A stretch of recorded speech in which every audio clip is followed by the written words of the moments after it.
Jadi pada saat itu di Samadikun saya termasuk salah satu tetangga beberapa rumah lah di Samadikun dengan almarhum Vina. Nah saat itu tuh pada saat itu di malam yang sama ada yang meninggal juga nih keluarga Vina itu. Oke, siapa?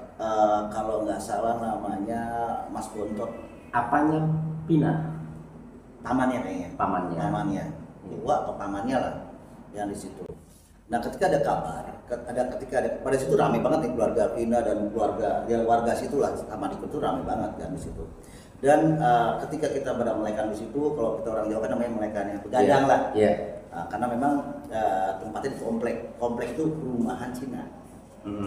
Tapi nggak jauh dari masih sekitaran kampung itu. Namun ada kabar bahwa adanya almarhum Vina dikabari bahwa meninggal kecelakaan lalu lintas saat itu. Akhirnya terbagi dua nih.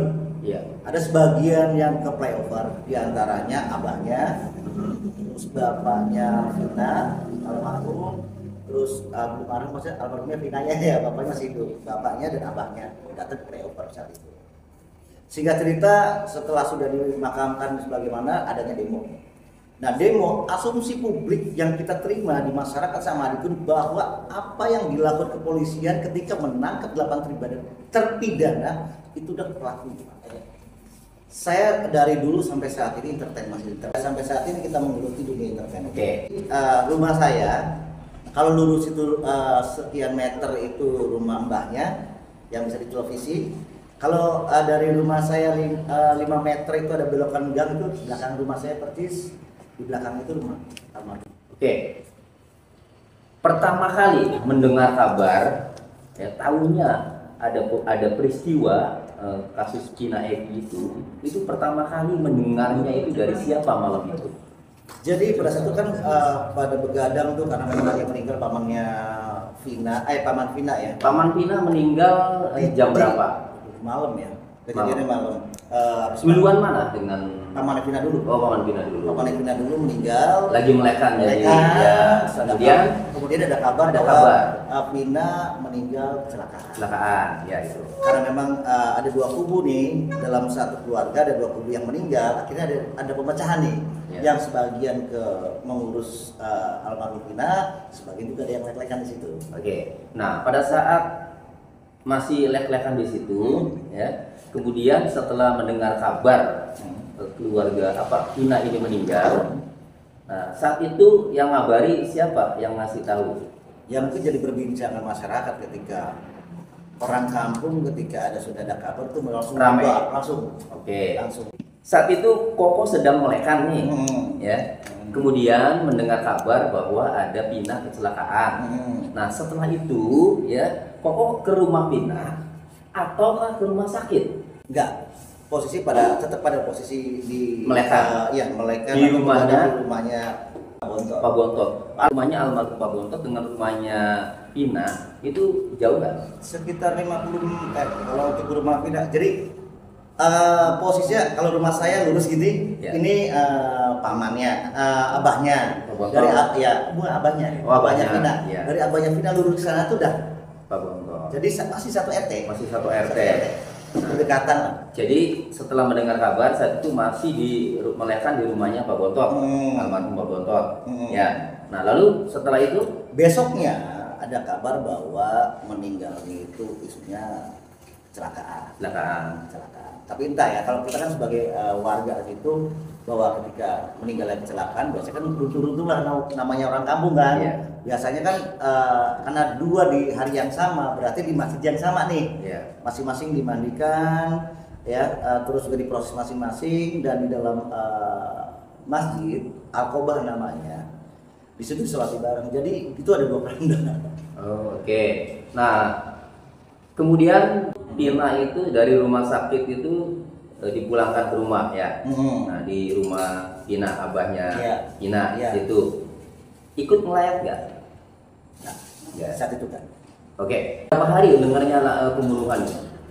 Jadi kurang lebih 1 minggu lah, karena memang saat itu dari tetangga ternyata Vina dibunuh oleh geng motor. Berita kencengnya seperti itu di warga Samadikun, sehingga pada saat itu ada informasi bahwa ada demo. Nah itu waktu ada informasi ada demo itu, waktu itu berapa hari setelah kejadian, atau kalau bahasa hukum itu waktu masih penyidikan atau sudah disidangkan? Lagi persidangan. Oh, berarti sudah lama Persidangan. ya. Sudah persidangan, itu masuk ke persidangan dan pergerakan seperti itu akhirnya tergugah dong. Karena memang tetangga terus terjadi pembunuhan dan pembunuhnya ketangkep. Ya. Artinya jadi konsumsi masyarakat situ ketika orang dibawa ke polisian, ditangkap oleh polisi, itulah pelakunya. Ya. Di masyarakat itu pada ya, saat itu pemahamannya ya. Nah, kenal nggak dengan para terpidana yang saat itu masih sebagai tersangka ditangkapi ya? Kenal nggak? Nggak ada yang kenal itu. 8 orang itu Tidak ada. Nggak ada yang kenal. Tidak ada. Oke, jadi mulai tergugah ikut menyuarakan itu saat itu tahap proses sidang ya. Iya. Sidang. Ada waktu itu ada ajakan demo atau bagaimana dengarnya? Tapi memang di situ tuh memang sudah dipersiapkan spanduk, ada spanduk dan sebagainya. Cuman aku sih nggak ada yang ngajak juga. Memang karena memang tetangga itu orangnya dibunuh sekecil itu, berbicaranya ada diperkosa dan juga pembunuhannya bertubi-tubi di tempat yang sudah mungkin teman-teman juga tahu, sehingga tergugah hati saya nih. Karena udah ramai-ramai di situ berangkat bareng. Oke, ketemu di pengadilan nih.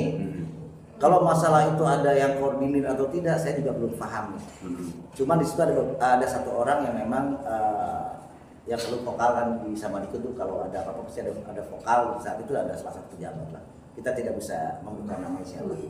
Yang jelas dia punya power saat itu lah di Samadikun itu.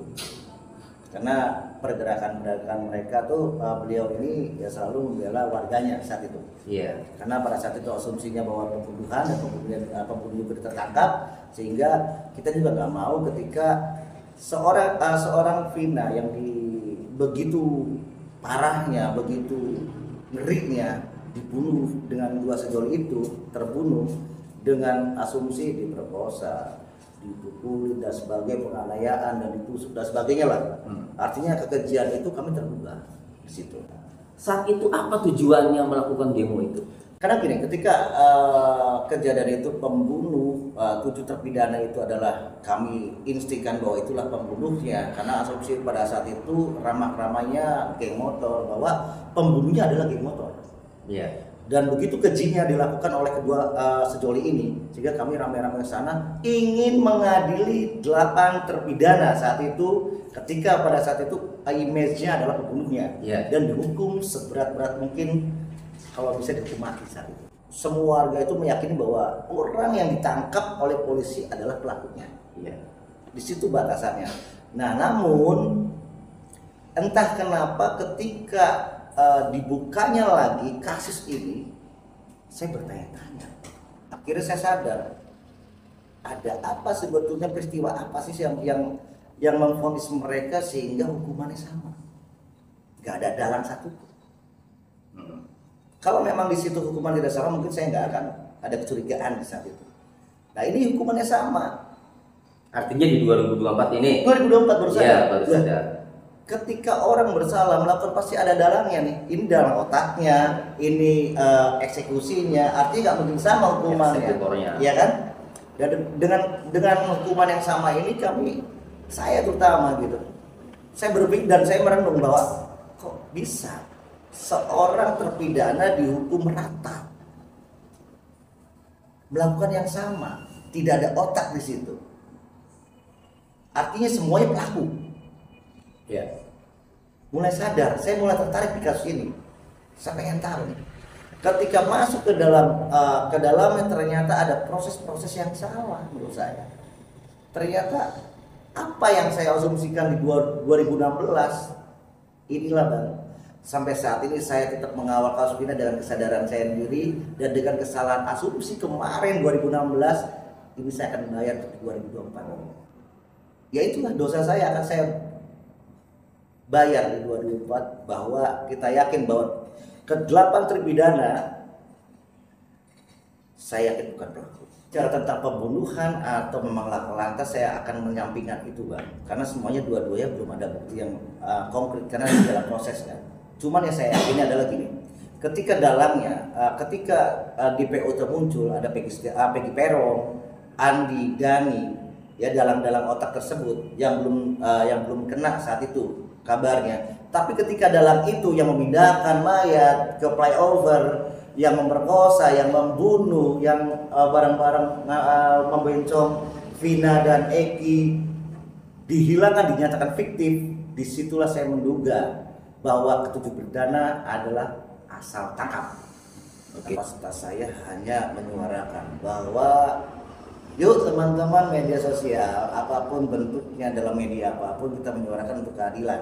Kita bersama-sama mendukung tentunya kuasa hukum yang sekarang ini berjalan, dan kita pantau terus perjalanan. Jangan seperti proses-proses yang sudah kita ketahui semua. Yang terjadi 2016 dong. Nah, artinya 2004 kita lebih hati-hati.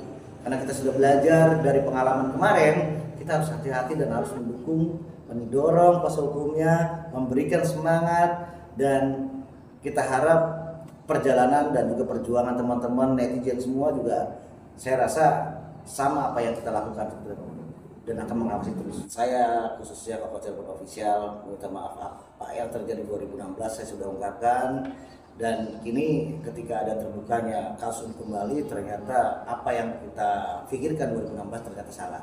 Artinya teman-teman, belum tentu pada saat orang tertangkap kepada kepolisian belum tentu itu orang yang salah. Artinya ini jadi suatu pelajaran saya juga dan berbagi pengalaman, sehingga apa yang terjadi saat ini di kasus Vina Cirebon ini kita tetap pantau, dan saya juga minta maaf untuk semua keluarga korban, Bu Titin saat itu mungkin yang membela saat itu. Oke, demikian pemirsa, mudah-mudahan menjadi pembelajaran buat kita semua ya, dan tetap waspada.